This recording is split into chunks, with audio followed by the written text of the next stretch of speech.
صباح الخير على كل متابعي صفحة جيم ايجيبت. انا النهارده معاكم عشان نرجع نبدأ نتكلم من جديد على ثقافة اللاعب. احنا اتكلمنا في البداية، انا شرحت النقط اللي هتكلم فيها، ودلوقتي دي هتبقى الحلقة الثالثة ان شاء الله.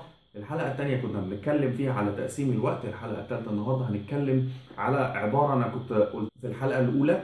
انا كنت قلت ان الجيم فعلا مش قهوة، واحنا النهارده عايزين نتكلم على الموضوع ده لان انا شفت ان الموضوع ده كبير مش صغير ان احنا نسيبه.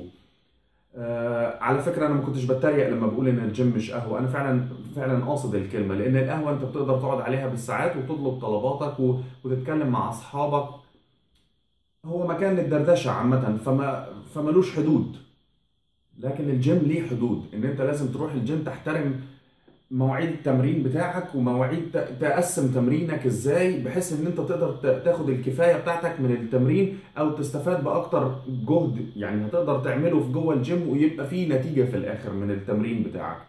في ناس تروح الجيم وتقول لك انا بقعد ساعتين 3 ساعات اتمرن ليه كل ده؟ انت مش محتاج كل ده فعلا. تعال نحسبها بالعقل وبالورقه والقلم. انا مش هتكلم كتير عشان الناس بتضايق ساعات لما بطول في الحلقه.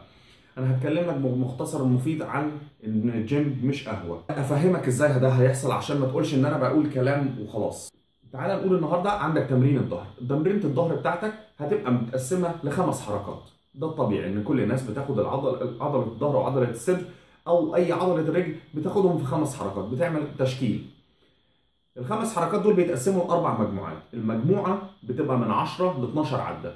دلوقتي انت لو دخلت حركه فيها 4 مجموعات من 10 ل 12 عدة، الدور الواحد اللي هو متقسم من الأربعة، الدور الواحد هيبقى أنت بتاخده في دقيقة. استحالة إن أنت تقدر تقعد تشيل وزن لمدة دقيقة، سواء بتسحب أو سواء بتسحب أرضي. استحالة إن أنت تقعد دقيقة. فأنت يعني أنا بقول لك إن إحنا هنقول إن أنت بتقعد دقيقة في الدور، وده ما بيحصلش. مفيش حد بيقدر يقعد يسحب وزن لغاية دقيقة كاملة. 60 ثانية دي كتير قوي. فأنت هنقول إن الدور دقيقة. دلوقتي انت لما هتكون مقسم ان الدور بياخد منك دقيقه، وانت دلوقتي عندك في الحركه الاولانيه 4 مجموعات، يبقى كده 4 دقائق.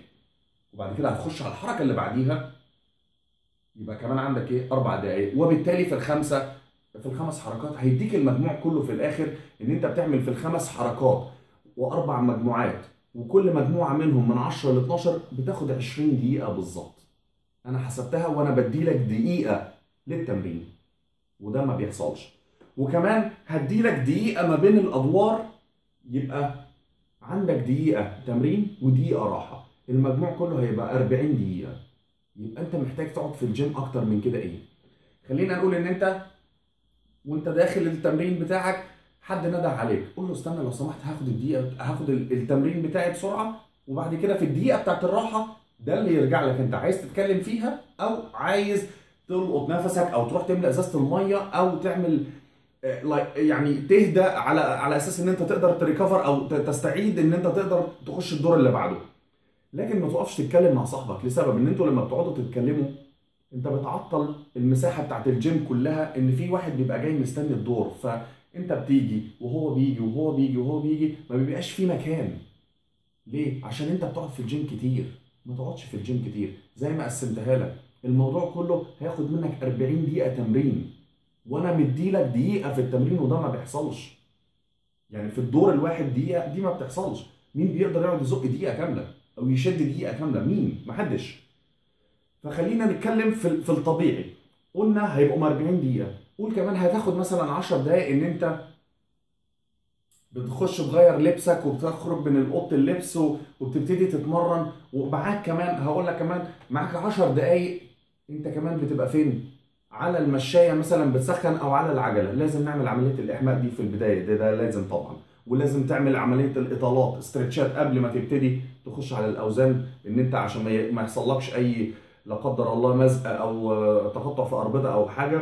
ربنا يستر علينا جميعا. يبقى انت مش محتاج ان انت تقعد تستنى في الجيم كل الفتره دي ساعتين و3 ساعات بتعمل ايه كل ده؟ كل ده انت مش محتاجه. انت اللي محتاجه بالظبط هم 40 دقيقه، وانا قسمتها لك وواضحه جدا. مش لازم تاخد ما بين الدور والدور نص ساعه عشان تتكلم مع صاحبك، سواء ده قال عليا او ده عمل معايا او انت ممكن توفر الوقت ده تتكلم فيه مع اصحابك بره في الوقت اللي بتخصصه لاصحابك.